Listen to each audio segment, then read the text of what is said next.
Srikakulam Tekkali MLC Duvvada Srinivas family వ్యవహారంలో ప్రస్తుతం compromise కోసం ప్రయత్నాలు జరుగుతున్నాయి.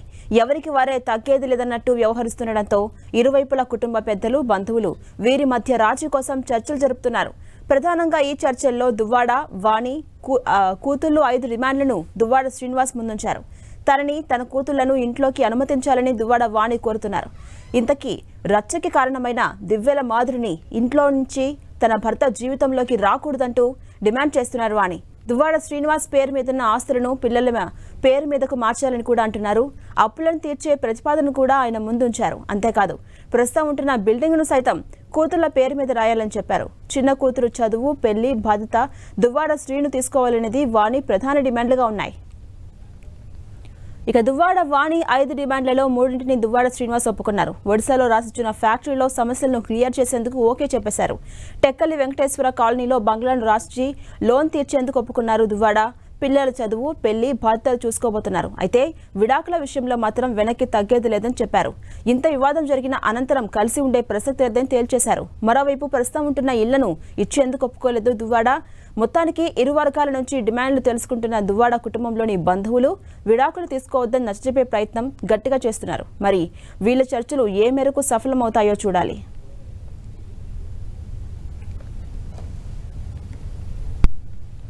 ప్రస్తుతం తాను బతకడం కోసం ఇల్లు అవసరమని దువ్వాడ శ్రీనివాస్ చెప్పారని ఆయన సోదరుడు శ్రీధర్ తెలిపారు. ఇంటిని మాత్రం ఇచ్చేందుకు ఒప్పుకోలేదని చెబుతున్న శ్రీధర్తో మా ప్రతినిధి Balu face to face.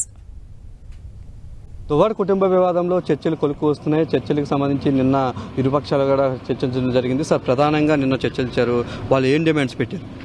Sir, first వాళ్ళు ఏం డిమాండ్ అంటే పర్లాకిమిడిలో ఆంధ్ర ఒరిస్సా బోర్డులో పర్లాకిమిడిలో అనీ గారికి ఫ్యాక్టరీ ఉందండి.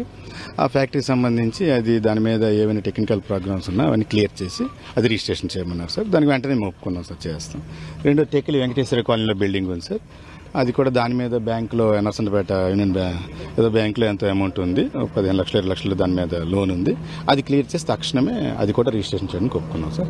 లేకపోతే పిల్లలు విద్య ఎంబీబీఎస్ చేస్తుంది పాప, ఆ తర్వాత పీజీ, వీటన్నింటికి సంబంధించిన కూడా ఆయన అన్ని రకాలుగా ఉండి దగ్గరుండి వాటన్నిటి కూడా కార్యక్రమాలన్నింటికి కూడా ఫైనాన్షియల్గా అన్ని రకాల సపోర్ట్ చేసి పక్కడ్బందీగా చేస్తాం. అది పేపర్ కూడా రాసిస్తాం.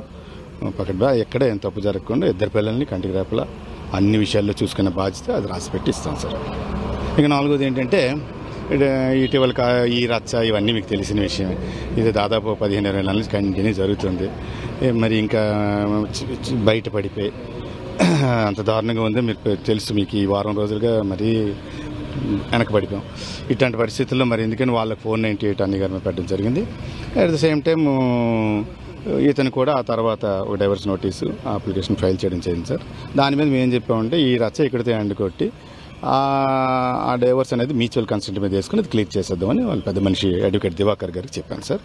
5th పాయింట్ ఏంటంటే మాకు ఇది మా తదనంతరం రాయాలి అని ఇక్కడ ఇతను ప్రస్తుతం నివాసం ఉంటున్న శ్రీనివాస్ గారి ఇంటికి రాయమని చెప్పారు. అది అవ్వదు సార్. అలాగా ఆయన దీని మీద ఉండి అన్ని కార్యక్రమాలు చేసి పిల్లలకి రేపు పెళ్ళిళ్ళు అన్ని కార్యక్రమాలు చేయవలసి ఉంది కాబట్టి అది చేయలేమని చెప్పారు. ఈ దువ్వాడ వివాదంలో వాళ్ళు పెట్టినటువంటి 5 ప్రపోజల్స్లో 3 ప్రపోజల్స్ అయితే కరెక్ట్గా క్లియర్ చేస్తామన్నారు. 2టికైతే కొంత ఇష్యూస్ ఉన్నట్లుగా అయితే దువ్వాడ బ్రదర్ ఎవరైతే ఉన్నారో శ్రీధర్ ఈ బిల్డింగ్ మీద ఆయన బతకాల్సి ఉన్న నేపథ్యంలో ఈ బిల్డింగ్ అయితే ఫైనల్గా ఉంది, దీన్ని అయితే వెనక్కి ఇవ్వలేమని చెప్పేసి ఆయన చెప్తున్న పరిస్థితి ఉంది. కెమెరామెన్ సూర్యతో బాలు, 10 టీవీ శ్రీకాకుళం జిల్లా.